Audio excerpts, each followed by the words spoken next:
鞋子！怎么这么多人围在这里？臭狗，看我不打死你！听说是冲撞了禁止。臭狗！哎，住手！你们不要跟一条流浪狗过不去，这样有辱贵族的身份。艾尔维斯，你少多管闲事！难道这狗让你想起了你的家族——暴发户伪贵族？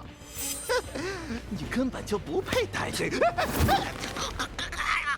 阿尔维斯，松手！莱安，算，这里不是奥克莱尔，不要为了这种人失了贵族身份。是的，菲奇大人。哼，暴发户。他们是奥克莱尔的贵族。不好意思。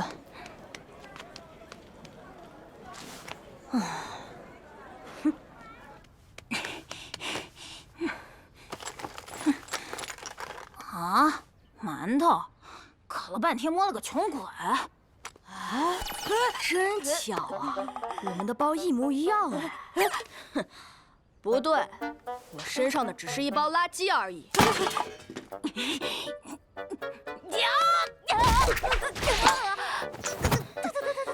这种谁都能用的低阶器做出来的障眼法，太容易识破了。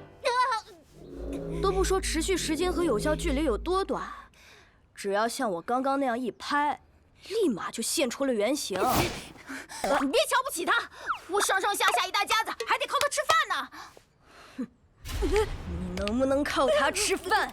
先问问守卫怎么看吧。大侠，别把我交给守卫啊！行，那你给我一个理由。从你包里的准考证可以看出，你要去考试。考场在城外的临海，从这里过去，怎么说也要小半天吧。不过刚刚好能赶上考试。但是，你如果把我交给守卫作为证人，你铁定逃不过案件登记、调查笔录、案发现场回访的一条龙服务，那可就赶不上考试了。难道说你愿意为了一个小毛贼，打算来年再考？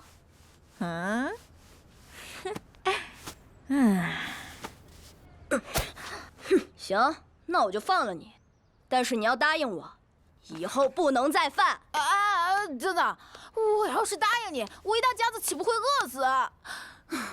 不过道义有道，这次算我欠你个人情，日后定当奉还。